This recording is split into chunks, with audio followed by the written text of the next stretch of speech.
আসসালামু আলাইকুম দর্শক, welcome to baby food Shelly. আজকের আয়োজনে বাচ্চাদের জন্য দুটি পুষ্টিকর খিচুড়ি রেসিপি তোমাদের সঙ্গে শেয়ার করব। যেই খিচুড়িগুলো খেলে বাচ্চাদের দ্রুত ওজন বাড়বে, মেধা বিকাশে সহায়তা করবে, উচ্চতা বৃদ্ধি পাবে এবং কোষ্ঠকাঠিন্য থাকলে সেটাও দূর হবে। 6 মাস থেকে 8 বছর প্লাস বেবিদের জন্য কিভাবে খিচুড়ি রান্না করবেন সেগুলো তোমাদের সঙ্গে শেয়ার করব।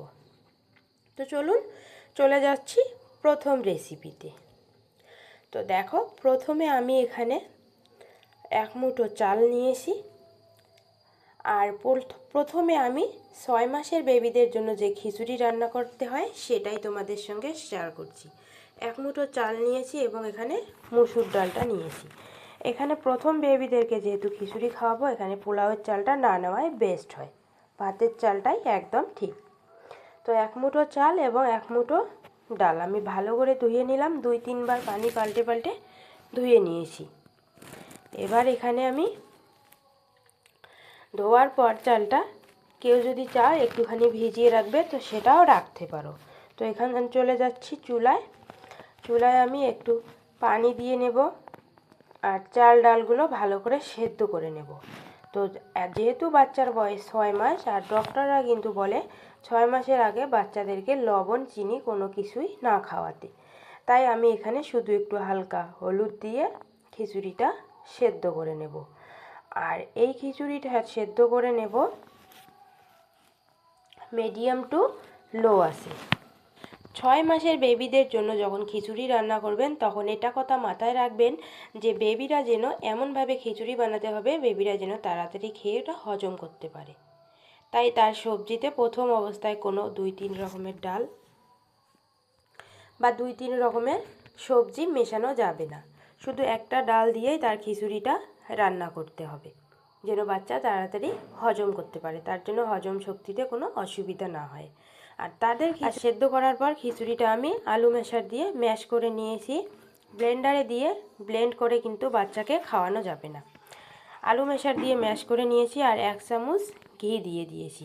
ঘিতে গুড ফ্যাট রয়েছে, অবশ্যই চেষ্টা করবেন বাচ্চাকে ঘি বা বাটার খাওয়াতে। তো আমার খিচুড়িটা একদম রান্না হয়ে গেছে, দেখিয়ে দিচ্ছি। আমি খুবই হালকাভাবে রান্না করেছি খিচুড়িটি। এই খিচুড়িটি খেলে কিন্তু বাচ্চার আশা করি কোনো রকম কোনো সমস্যা হবে না। বাচ্চাকে প্রথম অবস্থায় খিচুড়ি খাওয়ানোর সময় কিন্তু খিচুড়িটা একটু পাতলা করেই রান্না করবে। বাচ্চা যেহেতু প্রথম দাঁত ওঠে না 6 মাসের বাচ্চাদের, তাই তাদেরকে হালকা করে খিচুড়ি রান্না করে দেবে তারা যেন গিলতে পারে।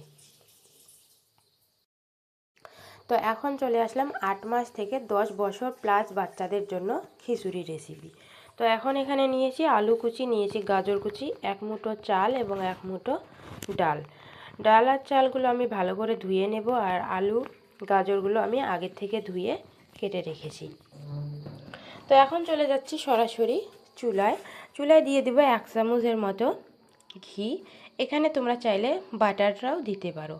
ঘি অথবা বাটারে কিন্তু গুড ফ্যাট রয়েছে, বাচ্চাদের ওজন বৃদ্ধিতেও অনেকটাই সহায়তা করে। তো এখানে চাল এবং ডালটা দেব আর দিয়ে দেব গাজর কুচি, এরপর দেব আলু কুচি। তো চাল ডাল আলু কুচি গাজর কুচি আমি ভালো করে একটুখানি ভেজে নেব। আর এবার দেব এখানে সামান্য পরিমাণে হলুদ গুঁড়োটা দিয়ে আবারও একটুখানি নেড়ে নেব। এরপর দেব এখানে আদা এবং রসুন, খুব সামান্য আদা রসুনের বাটা দিয়ে দেব। এখানে বাচ্চাদের খাবারে যত তাড়াতাড়ি পারেন আদা রসুনটা অ্যাড করে দেবেন, তাহলে বাচ্চারা খুব তাড়াতাড়ি হজম শক্তি বৃদ্ধি পাবে এবং রোগ প্রতিরোধ ক্ষমতা বাড়বে। আদা বাটা কিন্তু বাচ্চাদের রোগ প্রতিরোধ ক্ষমতা বাড়ায়।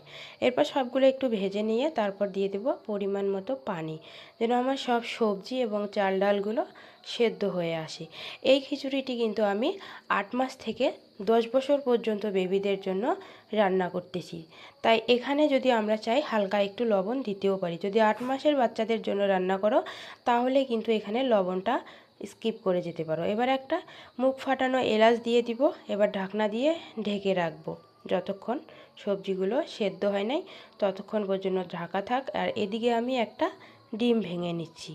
ডিমের আমি কুসুমটা তুলে নেব আর ডিমের সাদা অংশটা সাইড করে রেখে দেব। যেহেতু এটা 8 মাসের বাচ্চাদের জন্য খিচুড়ি রান্না করতেছি, তাই এখানে 8 মাসের বাচ্চাদের জন্য ডিমের হলুদ অংশটাই ব্যবহার করতেছি। তোমরা যদি কেউ 2 বছর বা 1 বছরের বাচ্চাদের জন্য খাবারটি বানাও, তাহলে ডিমের সাদা অংশটা পুরো ডিমটাই তোমরা দিতে পারো। আমি 8 মাসের বাচ্চাদের জন্য খাবারটা রেডি করতেছি, তাই তোমাদের ডিমের হলুদ অংশটা দিয়ে দেখিয়ে দিচ্ছি। তো এদিকে দেখো আমার সব সবজি এবং খিচুড়িগুলো সেদ্ধ হয়ে এসে তোমাদেরকে দেখিয়ে দিচ্ছি। এবার এগুলো আমি একটু আলু মেশার দিয়ে হালকা করে ম্যাশ করে নেব। তো 8-9 মাসে কিন্তু বাচ্চাদের কোনো বাচ্চাদের দাঁত উঠে যায়, হালকা একটু তারা চিবিয়েও খেতে পারে। তো তাদের জন্য আদা ভাঙা করে নেবে। আর ডিমটা যখন আমি খিচুড়িতে দিব তখন কিন্তু অনবরত এরকম করে নেড়ে যেতে হবে। হালকা একটু করে ডিম দেব আর বারবার এরকম নেড়ে যাব। তখন কিন্তু নাড়াচাড়াটা আমার বাড়িয়ে দিতে হবে, কারণ নাড়াচাড়া যদি বন্ধ রাখো ডিমগুলো দলা পাকিয়ে যাবে আর বাচ্চারা সেটা খেতে পারবে না, আর টেস্টটাও ভালো একটা আসবে না। আর ডিমের আস্তে গন্ধটা কিন্তু দূর করবে, যে আমি এলাচটা দিয়েছি সেই এলাচটা, মুখ ফাটানো এলাচটাই কিন্তু অনেকটাই আস্তে গন্ধটা দূর করবে। আর ডিমটা দেওয়ার কারণে বাচ্চারা কিন্তু এই খিচুড়িটা ভীষণ পছন্দ করবে, আর এই খিচুড়িটা খেতেও কিন্তু অনেকটাই টেস্টি হয়ে আসছে। তো ডিমটা দিয়ে অনবরত এরকম নাড়াচাড়া করতে হবে এবং কিছুক্ষণ জাল করার পর এটাকে নামিয়ে নেবে। যার বাচ্চা যেরকম ঘনত্ব খায় তারা সেরকম ঘনত্ব বুঝিয়ে নামিয়ে নেবে। এখন আমি এই পর্যায়ে চুলা থেকে নামিয়ে নিচ্ছি, তোমাদের দেখিয়ে দিচ্ছি। এই খিচুড়ির টেস্টটা এত সুন্দর এসে 8-9 মাসি বাচ্চারা অনায়াসে খেতেও পারবে এবং হজমও করতে পারবে। 8-9 মাসি বাচ্চাদের ক্ষেত্রেও তাই সব রকম সবজি একেবারে অ্যাড করবে না, অল্প অল্প করে যে কোনো একটা সবজি দিয়ে খিচুড়ি শুরু করবে, তারপর আরেকটা সবজি দিবে, তারপর আরেকটা সবজি দিবে, এরকমভাবে সবজির পরিমাণটা বাড়িয়ে দেবে। এবার ডালের ক্ষেত্রেও তাই, প্রথমে একটা ডাল দিয়ে খিচুড়ি রান্না করবে, তারপর তোমরা 2-3টা ডাল দিয়েও কিন্তু খিচুড়িটা রান্না করতে পারো। কারণ একবারে যদি 2-3 রকমের সবজি বা ডাল অ্যাড করি তাহলে বাচ্চারা সেটা হজম করতে পারবে না। ঠিক আছে বন্ধুরা, আজকের ভিডিও এই পর্যন্ত থাকলো। ভালো থাকবেন, সুস্থ